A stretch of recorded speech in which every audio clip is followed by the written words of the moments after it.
예, 오늘 말씀은 이제 드디어 마태복음 13장 이렇게 들어가는데, 마태복음 13장에 들어가면은 마태복음 13장을 가지고 많은 사람들은 비유 강화 내지 예수님의 비유 설교 이렇게 말씀을 많이 정리하고 불리기도 합니다. 여러 번 말씀드렸지만은 여러분 이 복음서들은 좀 이렇게 폭을 넓혀가지고 한번 살펴볼, 폭을 넓혀가 전체적으로 한번 그려보는 것이 좋습니다.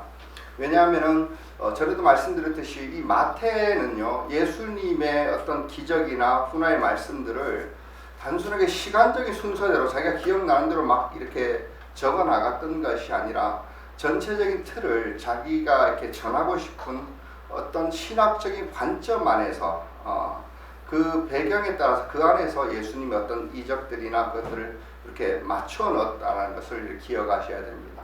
그렇기 때문에 그 의도를 살펴보기 위해서 좀 전체를 보는 눈이 필요한데, 처음에 여러 번 말씀드렸지만 가장 먼저 산상수훈을 통해서 이론적으로 예수님이 하나님의 나라가 어떤 것인지를 이렇게 설명해 주시는 장면이 나오고, 그리고 이론적으로 설명했던 하나님의 나라를 그분이 기적을 행하시면서 직접 보여주심으로써 하나님의 나라를 또 설명하고 있습니다. 그것이 8장 9장이고요. 그렇게 10장에 들어가게 되면은 그렇게 설명하시고 보여주셨던 하나님의 나라를 그대로 제자들을 통해서 전해라라고 하면서 제자들을 파송하는 장면이 나오고 있습니다.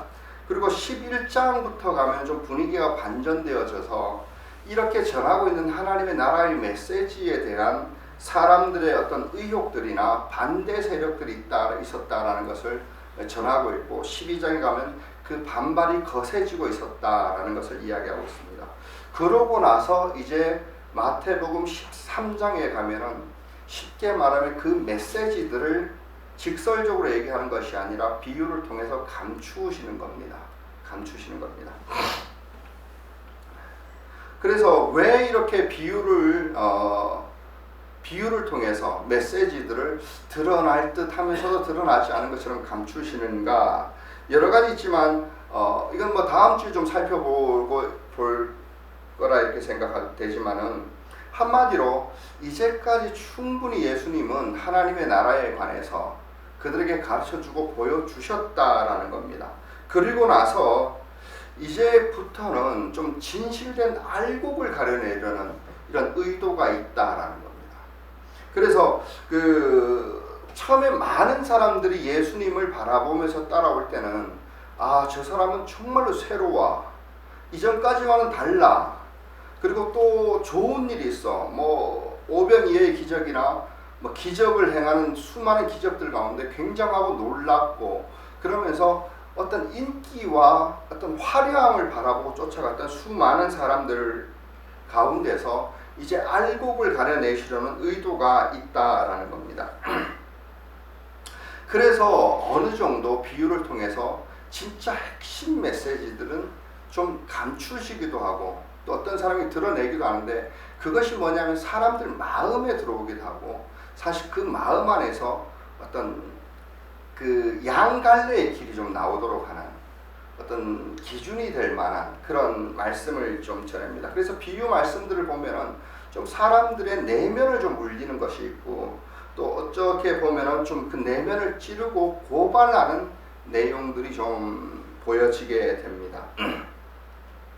그래서 예수님을 따라다니는데 마음이 없는 사람들은, 정말로 예수님을 따르고 싶은 마음이 없는 사람들은 돌아서게 만들기도 하고, 정말로 마음이 따르려는 마음이 있는 사람은 그 마음 안에서부터 결정하게 하는 그런 의도가 숨겨져 있다, 이렇게 생각이 됩니다. 그렇기 때문에 그 중에서도 오늘 비유의 이 씨 뿌리는 자의 비유 말씀은 그런 의도를 가진 예수님의 수많은 비유 가운데 서론에 해당한다라고 볼 수 있습니다. 그래서 여기에서 이렇게 설명을 하시고 나서 왜 비유로 말씀하시는지 설명을 하는데, 오늘 원래 1절부터 23절까지 읽었어야 되는데요, 10절부터 17절까지가 예수님께서는 왜 이렇게 비유를 통해서 이야기하시는가, 그것을 설명해 줍니다. 그런데 다음 주에 설명하게 될 34절에 보면 똑같이 또 왜 비유를 통해서 설명해 주시는가 이걸 얘기하고 계시기 때문에 다음 주에 설명을 하고, 오늘은 이 네 가지 씨 뿌리는 자의 비유 이 자체에만 한번 초점을 맞춰서 여러분들에게 설명했으면 좋겠다, 그렇게 생각이 되어졌습니다. 그렇게 본론으로 들어가서 예수님께서 이 씨 뿌리는 자의 비유, 굉장히 유명한 비유이기도 하죠. 씨 뿌리는 자의 비유를 통해서 의도하고 계시는 메시지가 무엇인가 했을 때, 한마디로 말하면은 여러분 이것이 굉장히 중요한 것 같습니다. 그러니까 꼭 기억하시기 바랍니다. 하나님의 나라는 마음에서부터 시작된다라는 겁니다. 하나님의 나라는 여러분 마음에서부터 시작됩니다. 우리 제가 1절부터 9절까지를 한번 쭉 읽어드리겠습니다.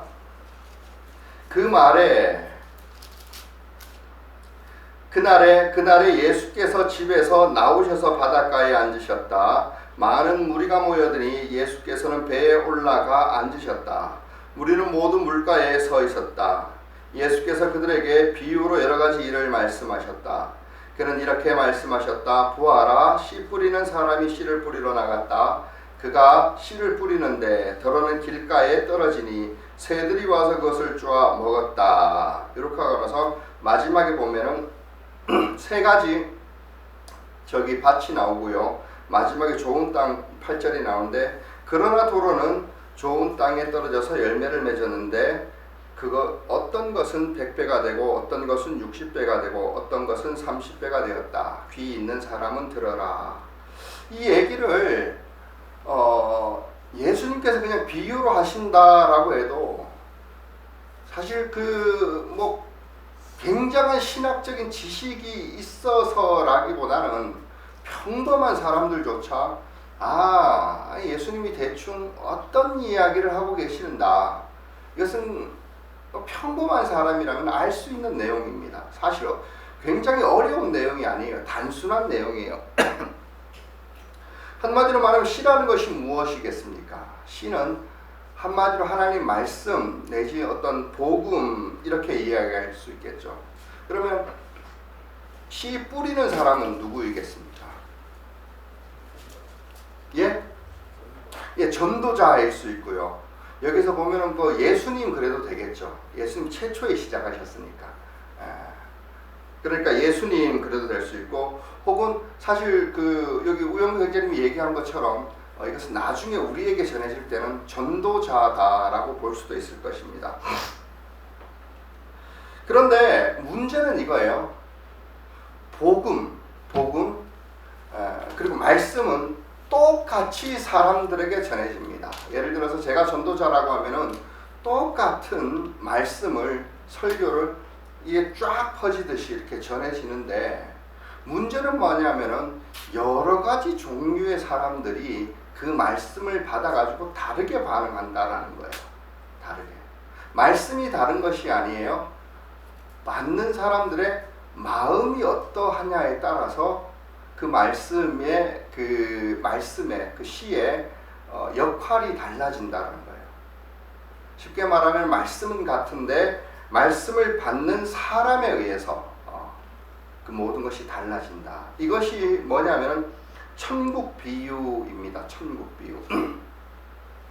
항상 천국 비유에서 이렇게 얘기하시는데, 이건 우리가 보면 끄덕끄덕 할 것 같지만은 하늘나라라는 것을, 하나님의 나라를 기다리고 있었던 이 당시 유대인들에게는 이것이 굉장히 충격적인 혹은 생소한 개념이었습니다. 많은 사람들이 아니라 이 당시 유대인들이 기다리고 있던 하나님의 나라, 쉽게 말하면 하나님이 직접 통치를 해갖고 하나님의 통치가 이루어지는 새로운 세상은 어떤 세상이었는가? 그들은 마찬가지로 메시아를 기다리고 있었고요. 그들이 기다리던 하나님의 나라는 어떤 영웅 같은 어떤 메시아가 오셔서 이 악을 확 꺾고 이 세상을 정말로 정의로운 하나님의 법을 가지고 통치를 하면서 이제 하나님의 나라를 확장시켜 나가는 그런 모습을 기다리고 또한 고대를 하고 있었다는 거예요. 그것이 이들에게 있어서 메시아 사상이었습니다. 메시아가 오셔야 되고 그 메시아는 다윗처럼 어떤 왕과 같은 힘을 가지고 어떤 영웅의 상을 가지고 오는 거예요. 영웅의 상을. 그래서 쉽게 말하면 그들의 하나님의 나라가 세워지는 것은 어떤 외부적인 힘일 가능성이 굉장히 크죠. 쉽게 말하면 어떤 정치력일 수도 있고요. 권력일 수도 있고 굉장히 이제 놀라운 지도력이나 파워풀한 리더십일 수 있다라는 겁니다. 그것을 통해 가지고 하나님의 나라가 이루어진다라고 생각을 했다는 거예요. 그런데 예수님께서 오셔서 아니야라고 얘기하는 거예요. 굉장히 이 말씀은 파격적이에요. 이 당시로서는 이 사람들이 알고 있었던, 이 사람들이 기대하고 있었던 그 하늘 나라의 하나님 나라에 대한 개념으로는요. 예수님은 그렇게 하나님의 나라가 이루어지는 게 아니야. 하나님의 나라는 그렇게 세워지지 않을 거야 라고 이야기하신 거예요. 그럼 어떻게 세워지는 거냐? 하나님의 나라는 한 사람 한 사람에게서 그 사람 안에 하나님의 말씀이 떨어지고 그 말씀이 심겨져서 자라나서 그래가지고 하나님의 나라가 거기서 시작돼서 세워진다라는 겁니다. 근데 이것이 왜 중요한가 했을 때 지금도 우리는 많은 사람들이 하나님의 나라라고 하면은요 예수님이 말한 것이 아닌 이 당시 유대인들이 고대하고 또 유대인들이 기다리고 있었던 그런 류의 하나님의 나라를 기대하고 고대하고 어쩌면은 착각하고 있는지도 모른다라는 거예요. 우리가 하나님의 나라가 어떻게 이루어지는가 하면은요 대부분 물론 처음에 이제 예수 믿지 않는 사람은 그렇죠. 뭔가 힘들고 어렵고 문제가 있고 병이 들어지고 일이 꼬여가니까 그것이 좀 해결되어지면은 괜찮지 않을까. 그래서 그것이 바로 내가 바라보고 소망했던 하나님의 나라가 아닐까.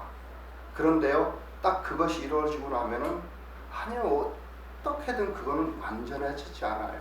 그리고 지속되어지지도 않아요. 영원하지도 않다라는 것을 본인이 알아요.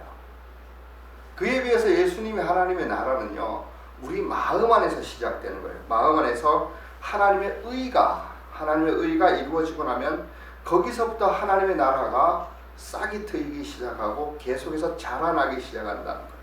그러면서 우리가 달라지죠. 제일 먼저 뭐가 바뀔까요? 우리 자신의 마음이 바뀐다라고 봐요. 그렇기 때문에 사도들도 성령이 오심으로써 우리에게 열매가 맺혀지는데 사랑과 희락과 화평과 이런 걸 살펴보면 전부 우리 마음에 관련된 것들이에요. 그러면서도 그 마음이 바뀌어지고 나면 우리와 우리 이웃과의 관계들이 이제 달라지기 시작하는 거예요. 관계들이 달라지고 그 관계들이 새로워지고 나면 그들과 하나 되어져서 그들과 함께 세상을 그런 식으로 계속해서 바뀌어져 나갈 수 있도록 그렇게 한다. 많은 사람들이 이것을 모르기 때문에 교회를 잘못 이해하고 잘못 이용하기도 해요. 정말 이제 교회가 힘이 세지고 나면요, 그 다음에 뭘 하냐면은 대체적으로 정말 이 세상에 있는 문화를 바꾸자라고 그래요. 뭐 나쁜 말은 아닙니다만은 그런 류의 접근이 잘못됐어요. 이 세상의 사상을 바꾸자라고 해요. 그걸로 대적한다라고 하고 자꾸 그 힘을 가지고 정치력으로 이용하려 하기도 하고 자꾸 그래서 이게 보면은 자꾸 국교를 만들려고 그러죠. 모든 사람이 예수 믿어서. 그것이라기보다는 하나님의 나라는 어떤 영향력에 가까운 거예요.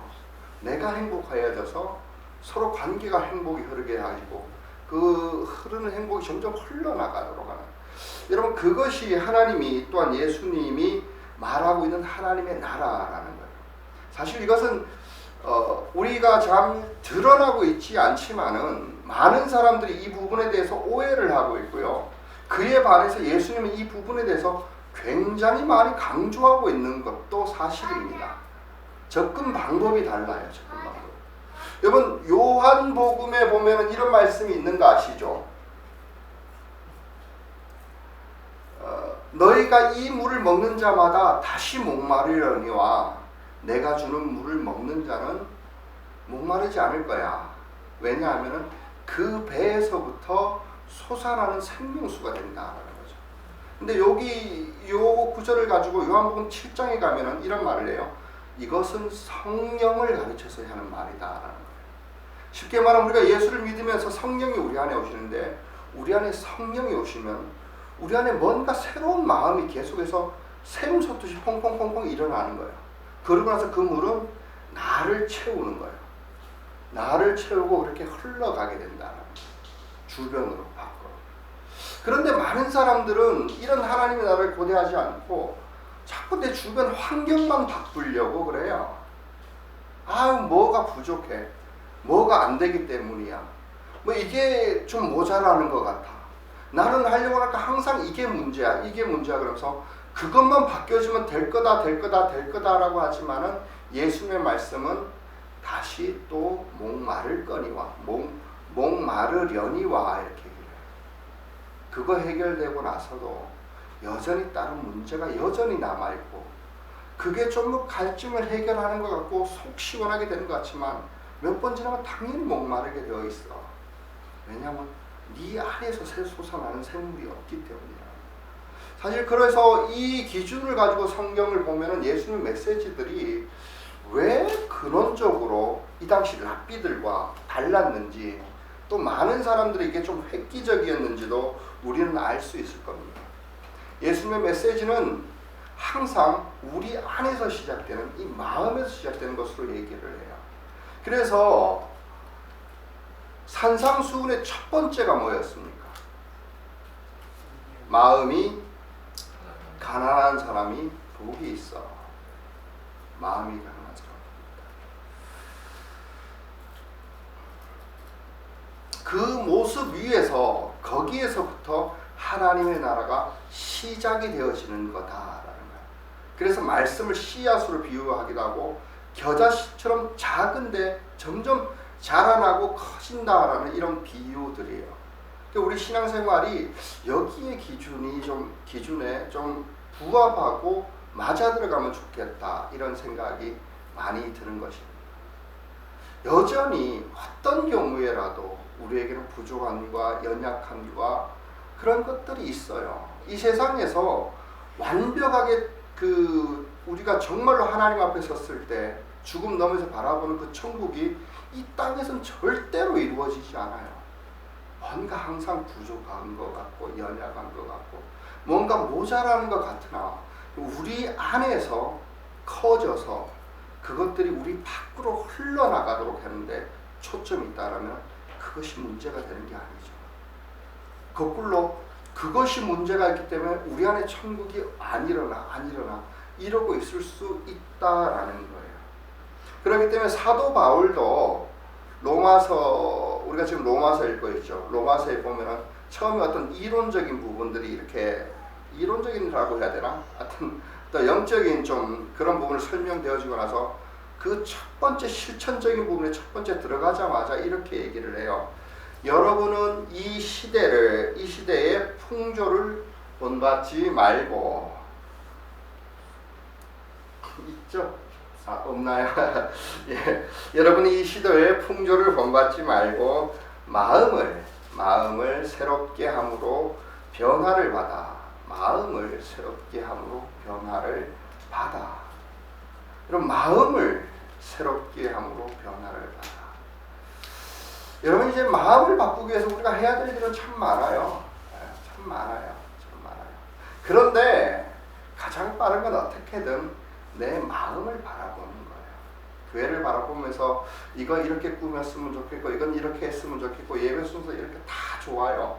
그게 나쁘다라는 게 아니에요. 그러나 가장 중요한 것은 마음에서부터 정말 하늘나라가 이루어지도록 그렇게 우리가 마음을 새롭게 할 수 있도록 또 그렇게 변화를 받아야 된다. 그래서 사도가 이어서 얘기하기를 마음을 새롭게 함으로 변화를 받아 하나님의 선하시고 기뻐하시고 완전한 뜻이 무엇인지 분별하도록 하십시오. 이렇게 되어 있습니다. 자, 이렇게도 마음이 중요합니다. 예수님께서 마음은 한마디로 근원이다라는 거예요. 거기에서부터 시작이 되어진다라고 하면은 우리가 바라봐야 되는 것이 주목해야 되는 것이 어디일까요?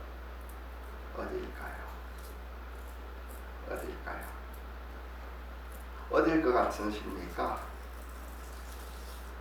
예? 왜 대답을 못 하시지? 우리가 어디를 주목해서 어디에 관심을 가지고 있어야겠습니까? 예? 어딜까요? 다 아시는데 좀 자신이 없어서 이야기하지 않은 거죠. 자기 마음이에요. 남의 마음도 아니에요. 자기 마음이에요. 지금 내 마음이 어떤가예요.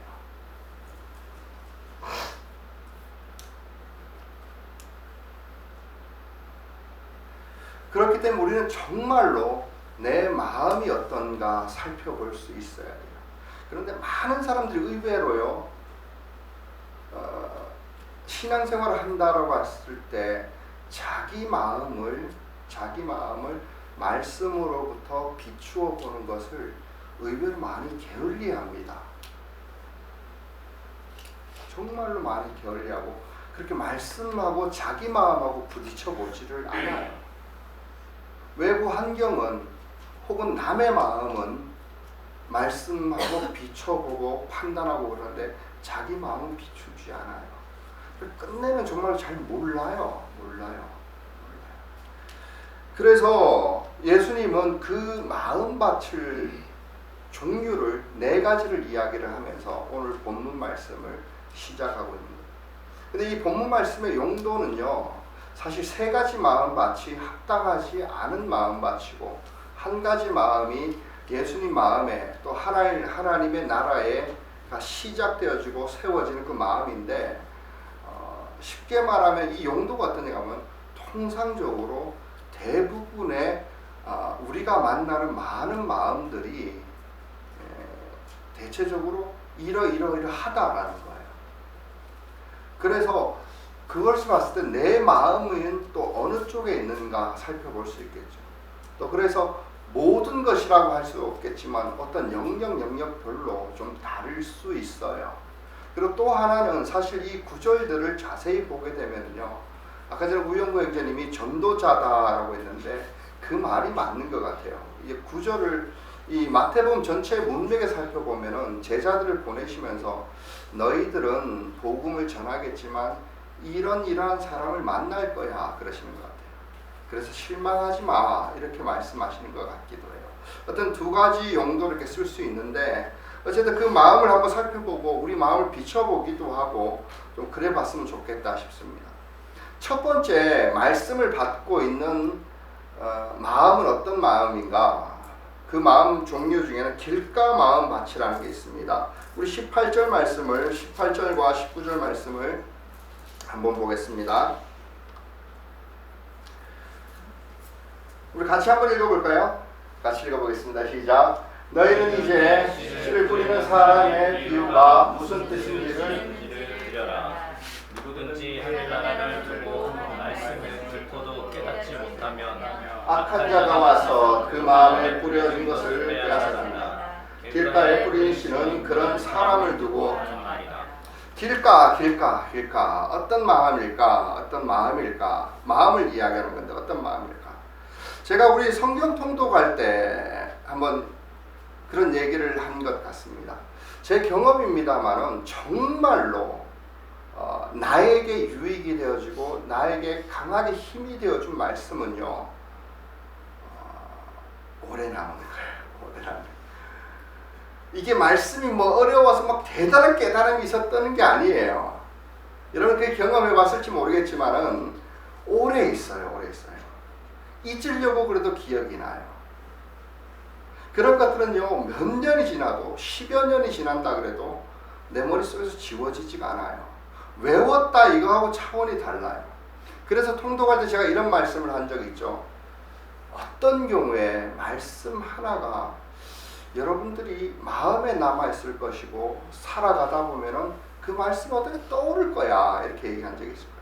그래서 일독을 하는 동안에 그런 것이 한 개 내지 두 개만 있는다 그래도 여러분들의 인생이 바뀌어질 수도 있을 겁니다 이렇게 얘기했는데 정말로 저는 이 말이 맞는 것 같아요. 혹시 그런 게 있습니까? 반대로 대부분의 사람은 아이고 그렇지 하고 무릎을 탁 치기도 하고요. 지금 멋지다라고 하기도 하고 야 이런 게 성경에 있었네 그러기도 하는데 딱 듣고 나면 생각이 안 나요. 생각이 안 나요. 전혀 마음에 하나도 안 남아있어요. 안 남아있어요. 이런 차이일 겁니다. 이런 차이일 겁니다. 무슨 말이냐면 길가라는 것이 쉽게 말하면 딱딱해 갖고 말씀이 들어가지가 않는 거예요. 심겨져지지가 않는 거예요. 튕겨내버리는 거예요. 그런데요, 이게 설교를 하다가 보면은 뭐 찬양 인도자도 뭐 그러겠지만은 이게 사람 앞에서 이렇게 눈을 보지 않습니까? 성경을 공부하고 그러면은 눈을 보면 튕겨내고 있는지 아닌지 알아요. 어떤 사람은 전혀 심겨져지지가 않아요. 전혀 심겨져지지가 않아요. 말씀에 대해서 전혀 반응이 없어요. 근데 그런 마음이 어떤 마음일까 생각해보면 저는 두 가지로 나눌 수 있다고 봐요. 첫 번째가 고집이에요. 고집이에요. 이걸 다른 말로 하면은 누차 제가 얘기하지만 좀 어려운 말이라서 죄송합니다. 이게 원래 그냥 고집이라고 번역하면 좀 안 좋기 때문에 그래요. 자아예요. 자기의예요. 자기 생각이 있어요. 자아. 헬라어로 에고 그러는데 고정관념이 있어요. 내 생각이 있어요. 거기에는요 뭐 누구의 어떤 권면도 소용이 없어요. 하나님의 말씀이 아무리 강한 게 들어온다고 할지라도 다 튕겨냅니다. 다 튕겨냅니다. 고집이 세서 그래요. 고집이 세서 그래요. 근데 이게 아무것도 아닌 게 아니에요. 여러분 우리가 구약을 얼뜻 한번 읽어봤지만 저는 예전에 처음 구약을 접하면서 좀 하나님이 뭘 이런 걸 가지고 이토록 심하게 화를 내시나 그런데 하나님이 백성들에게 그 이스라엘 백성들에게 굉장히 진노하시는 이유 중에 하나가 뭐였죠? 여러분 딱 떠오르는 게 뭐였습니까?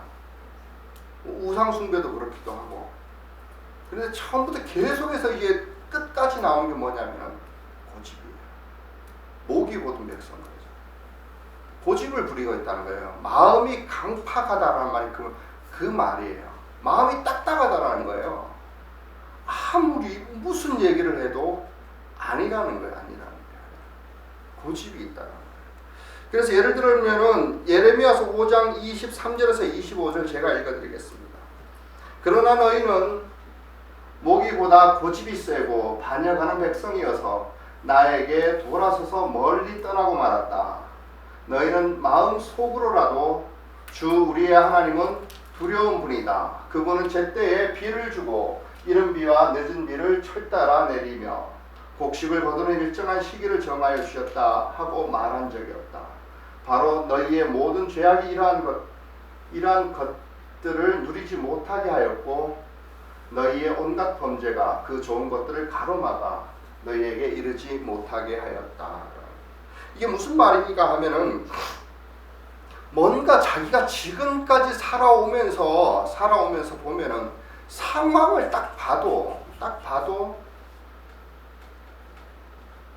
뭔가 이런 것 가운데 주위의 상황을 보면은 또 지금까지 들어온 모든 역사를 살펴보면은 뭔가 누군가가 나를 인도하고 나를 보호하고 나를 케어하고 있다는 것을 알 텐데 아니라는 거예요. 적어도 세상이 이러고 있는 거 보면 하나님이 하셨다. 하나님이 살아계신다. 하나님이 지금 나와 함께하고 계시다라는 걸 알 텐데 그럴 만한데 도무지 이제 아니라는 거예요. 고집인 거예요. 아니라는 게 내가 했다라는 거예요. 내가 노력했다라는 거예요. 아니다. 단순한 얘기지만 저는 정말로 이 말씀이 마음에 와닿는데 뭐냐면은 욥기에 보면은 하나님께서 바다를 그 경계를 정해 놨다 그러더라고요. 그러고 나서 여러분 그 영덕에 가가지고 건물 세워진 거 한번 보십시오. 바로 십리도 앞에 파도가 치고 있는데 여기에 집을 짓고 살아요. 여러분 이게 가능할까요? 언제 넘어올 줄 알고. 그런데도 하나님이 경계를 세워놓고 자기를 보호하고 그걸로 지키고, 물론 가끔 쓰나미 같은 게 있어가지고 하나님이 깜빡하셨는지 모르겠지만 덮치기는 하지만 정말로 그래요. 정말로 그래요. 고집이 있어요. 고집이 있어요. 하나님을 튕겨내버리는 뭔가 내 자아가 있어요.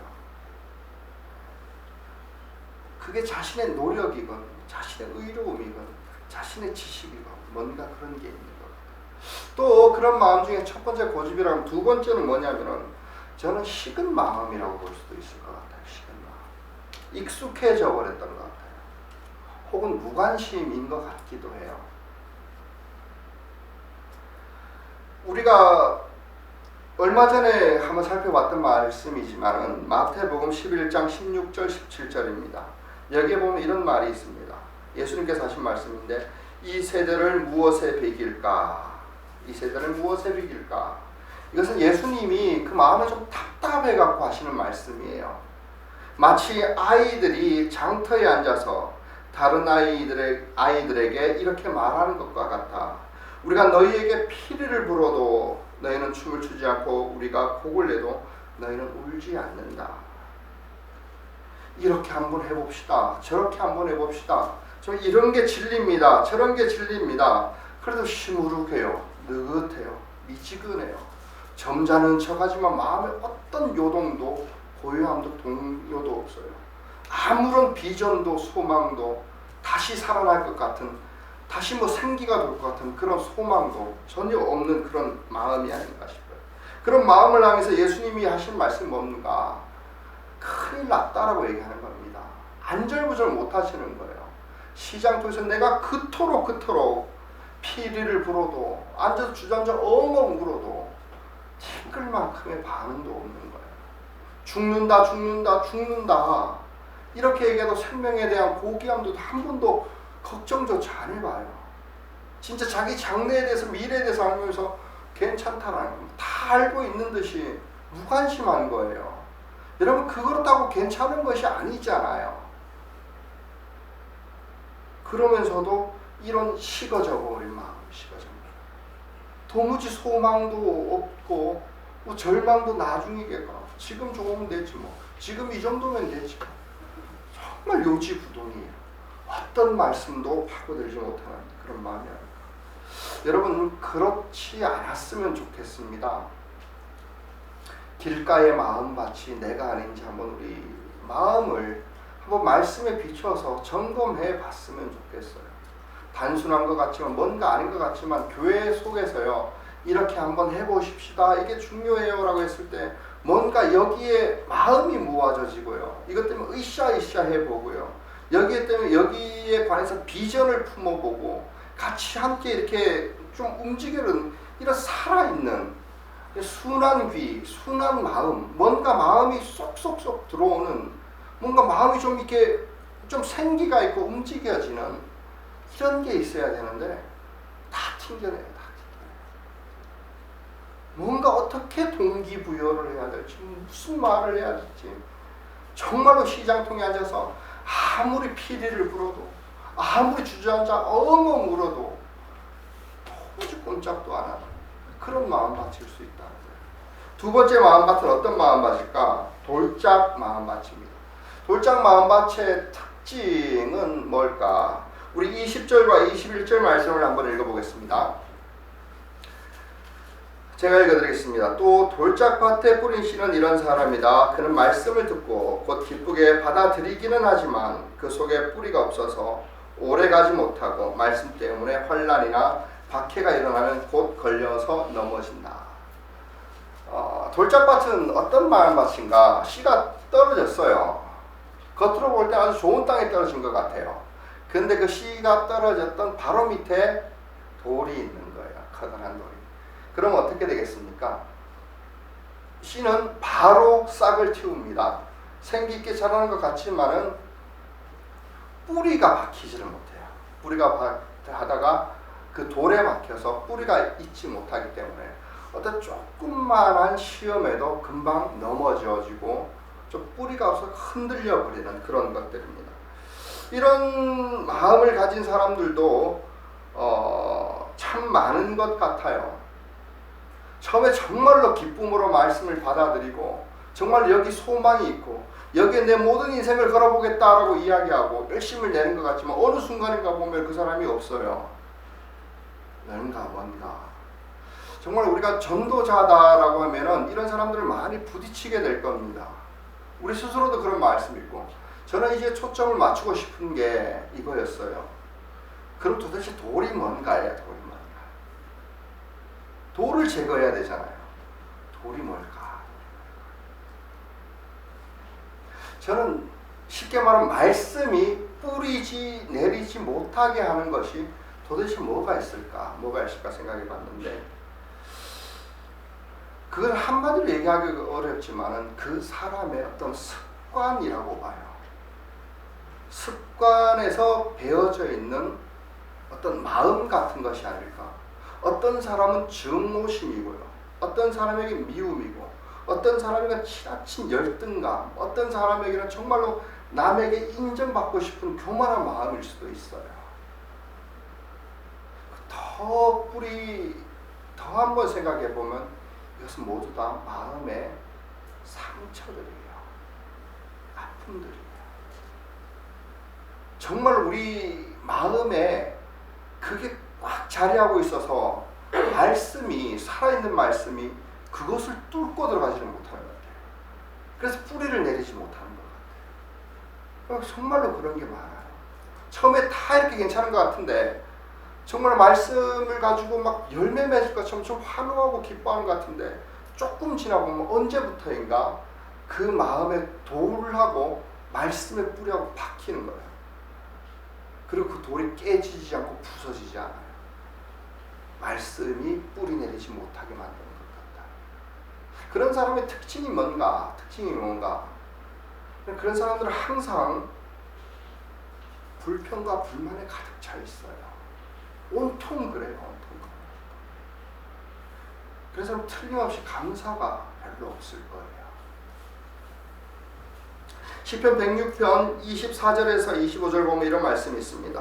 그들은 주님께서 주신 낙토를 천하게 여기고 주님의 약속을 믿지 않았습니다. 그들은 장막에서 불평만 하면서 주님의 말씀에 순종하지 않았습니다. 불평하고 있는 사람이 어떤 사람인가 봤더니 하나님께서 주신 좋은 땅, 낙토를 감사히 여기지 않으면서부터 시작하는 거예요. 그러면서 계속해서 불평불만, 감사가 없는 이 마음으로 갔습니다. 여러분, 우리 가운데도 혹시 이런 마음이 있지 않나 한번 살펴봐야 됩니다. 저는 여러분들이 영적 전쟁이다라고 할 때 이걸 좀 봤으면 좋겠어요. 내 마음 안에서. 이거는 누구든지 다 알아요. 이건 교회 와서 부딪히고 안 부딪히고가 아니라 자기 삶에서도 거의 대부분의 한계는 여기에서 지어지는 경우가 많습니다. 이것 때문에 내 인생이 그렇게 한계 지어지고 요 모양 요 꼴인 것은 내 성격의 어떤 그러한 측면이 있는데 여러분 이게 곤란해야죠. 그런데요, 의외로 이게 간단하게 됩니다. 정말 그런데 많은 사람들이 이런 마음을 가지고 싸워보지 않은 것 같아요. 물론 오래 걸리고 지루한 싸움일 수는 있어요. 그런데 한번 해보면은 쉽지 않게 되어져요. 부딪혀보면. 어떤 사람은 막 그래 막 항상 복수심에 가득 차 있어요. 막 주변의 모든 사람이 자기를 공격하는 원수와 같이 사는 것처럼 그러면서 뭔가 이게 부글부글 끓어요. 조금만 터치를 해보면 막 터져나올 것 같은 막 그 뭐라 그래야 되나 막 악한 감정들이 막 터져나올 것처럼 이렇게 뭐라고 하기도 두려울 것 같은 그런 사람이 있어요. 그럼에도 불구하고 그런 사람은 자기의 그런 마음들과 한번 싸워보는 거예요. 예수 그리스도의 이름으로. 그게 자기에게 어떤 아픔과 상처일 수도 있어요. 과거에 있었던. 여러분 그런데 그게 충분히 가능해요. 여러분 교회와 말씀은 사실은 여기에 특화가 되어 있어요. 그래서 골라내면 돼요. 발견만 해진다면 충분히 이길 수 있는 겁니다. 세 번째 마음은 어떤 마음밭인가? 가시덤불과 같은 마음밭입니다. 22절 제가 읽어드리겠습니다. 또 가시덤불 속에 뿌린 씨는 이런 사람이다. 말씀을 듣기는 하지만 세상의 염려와 재물의 유혹이 말씀을 막아 열매를 맺지 못한다. 한마디로 그거죠. 끊임없이 걱정하고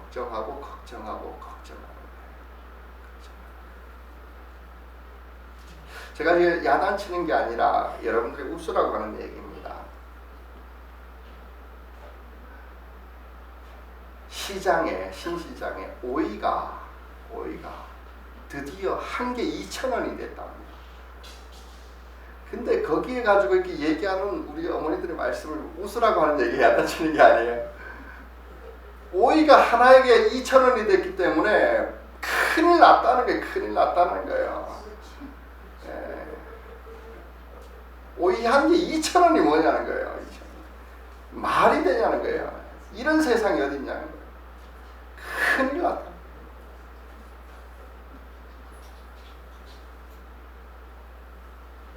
근데 오이 한 개 2,000원이 된 건 좀 큰일 났을 수 있습니다. 뭐 경제가 어려워진다는 거니까. 걱정할 만도 해요. 그런데 여러분 이런 걱정이 1년 365일 그리고 10년, 20년, 30년 해와갖고 자기가 살아있으면은 예? 그래도 죽지 않고 살았다라면은 그 걱정 안 하고도 살 수 있었을 거예요. 그렇지 않아요?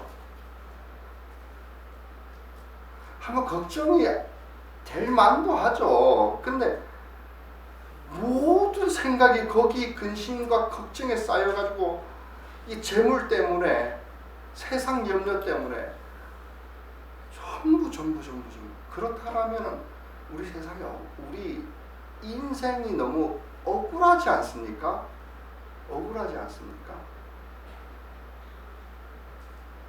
그 때문에 얼마나 많은 좋은 것들을 놓치며 살았습니까? 막 그래서 허랑방탕하게 쓰자 이런 거 하고 틀려요.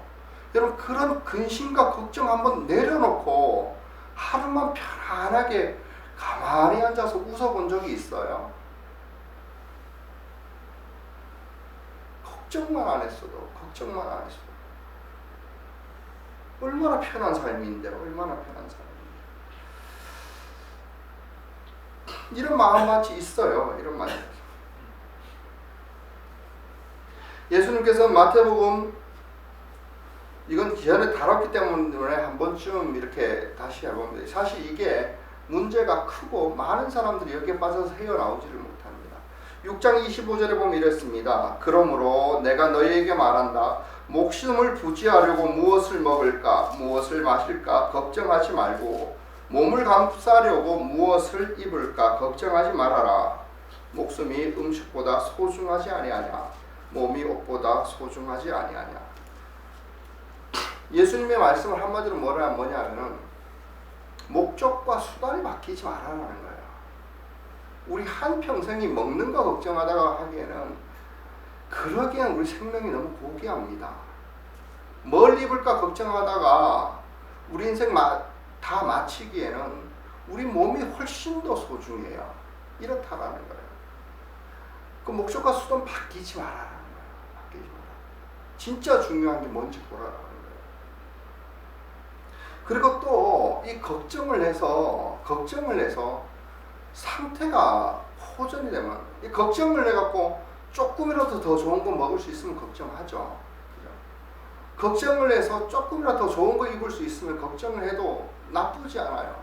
근데 걱정해가고 그거 하나도 안 바뀝니다. 예수님이 이렇게 그 다음에 얘기하죠. 6장 27절에 보면 너희 가운데 누가 걱정을 해서 자기 수명을 한순간인들 누릴 수 있느냐. 걱정은 조금도 해결을 못해요. 걱정을 하게 되면요, 오히려 그 사람을 경직시켜요. 두려움은 항상 그렇게 되게 돼 있어요. 못 움직이게 해요. 액션을 못하게 해요. 그러나 걱정 내려놓고 뭔가 하면 돼요. 그것이 바꾸는 거지. 수명을 한순간도 못 드렸는데 큰일 났다는 거예요. 난리 났다는 거예요. 그래서 결론적으로 예수님이 이렇게 말합니다. 6장 33절에 너희는 먼저 하나님의 나라와 하나님의 의를 구하라. 그리하면 이 모든 것을 너희에게 더하여 줄 것이다. 걱정이 되죠. 걱정이 되죠. 그런데 예수님 말씀은 이거예요. 하나님의 나라와 의를 구함으로써 내가 있는 걱정을 안 하게 되면 하나님께서 도와주신다.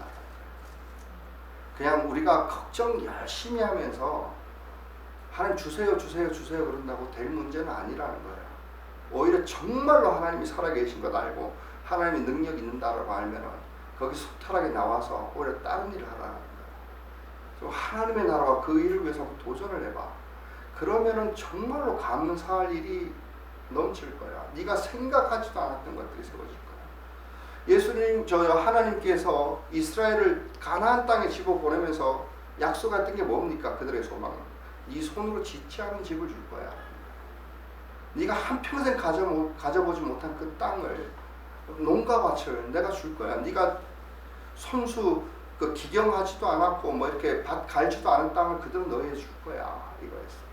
네가 하나님의 나라 그 의를 위해서 도전하고 앞으로 나간다라면 너희 손으로 짓지 않은 그 집들을 줄 거야. 여러분, 그래야 이게 우리가 하나님 믿는 거죠. 세상이라고는 어떻게 했습니까? 노력해봐. 부자 될 거야. 이렇게 했죠. 예수 믿는 사람하고 예수 믿지 않는 사람은 부자도 있고 안 부자도 있어요. 그러나 다른 건 뭐냐면 그가 하나님의 나라를 하는데 자기 손으로 짓지 않은 그 집이 하나님으로부터 주어지느냐 안 주어지냐 이걸로 갈려진다. 저는 그렇게 생각도 해봅니다. 네 번째로 우리가 살펴볼 땅은 그야말로 좋은 땅입니다. 23절을 제가 읽어드리겠습니다. 그런데 좋은 땅에 뿌린 씨는 말씀을 듣고서 깨달은 사람을 두고 하는 말인데 이 사람이야말로 열매를 맺되 100배 혹은 60배 30배의 결실을 맺는다. 결실을 맺는 사람이에요. 결실. 그 사람의 마음밭은 어떤 마음밭인가? 말씀을 흡수를 해요.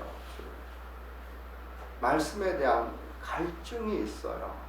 말씀에 대한 궁금증이 있어요. 정말 단순한 것 같고 별거 아닌 것 같은데 그 말씀을 진짜 믿어요.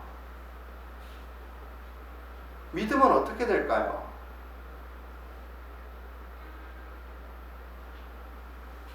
고개를 끄덕끄덕 하겠죠. 혹은 자기에게 찌르는 말씀이 있다 하면 한숨도 내쉬고 가슴도 치겠죠.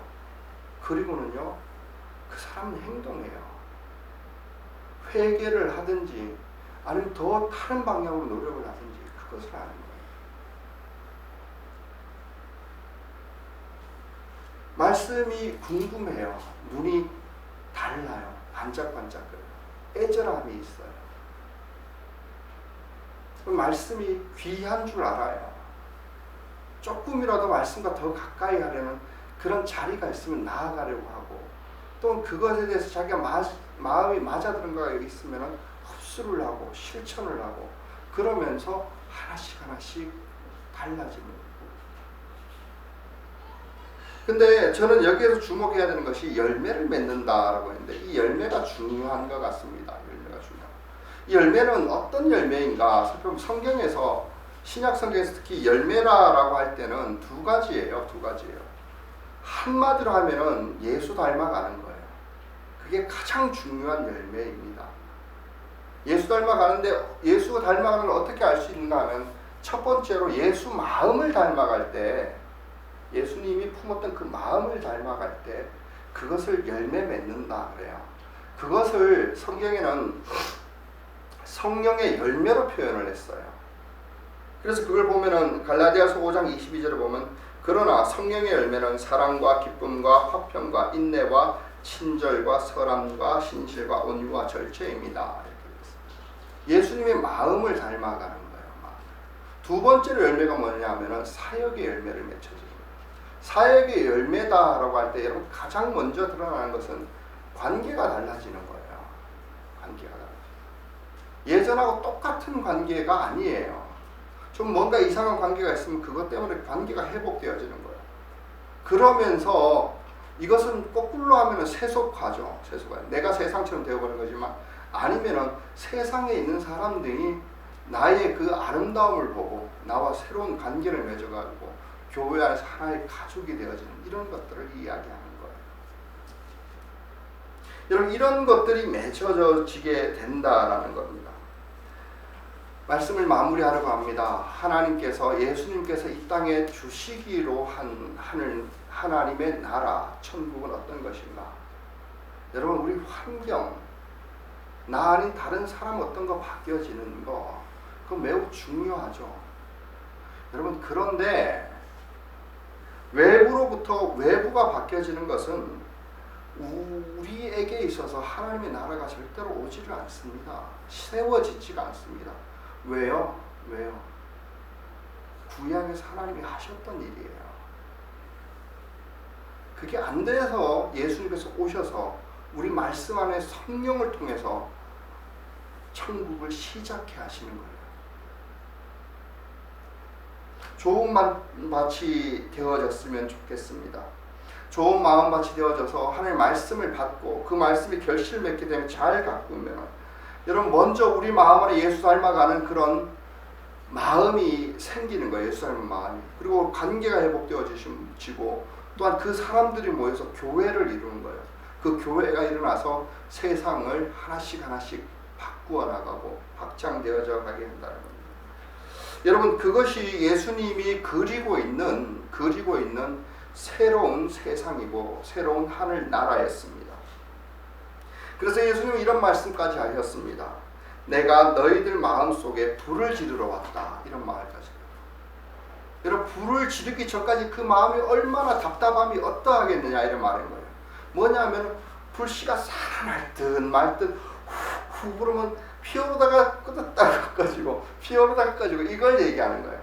근데 한번 붙어버리면요. 그 예수의 마음에서 시작된 그 하나님의 나라가 내 관계 속으로 퍼져나가는 거예요. 내 친구가 변하게 되고 우리 가족이 변하게 되고 우리 교회가 달라지게 되고 세상이 달라지게 되는 거예요. 확 퍼지는 거예요. 그리고 부랴 외치겠죠. 그것이 어디서 시작되는가? 바로 우리 마음에서부터 시작해요. 말씀 안에서 마음을 비춰보시고 정말로 마음이 정말로 순한 귀, 순한 마음, 부들부들한 마음밭이 되어서 말씀의 씨앗을 확 받으시고 좀 심으시고 열매 맺어서 여러분들과 여러분들의 이웃들과 우리 교회를 바꾸시는 여러분 되시기를 소원합니다. 기도하겠습니다.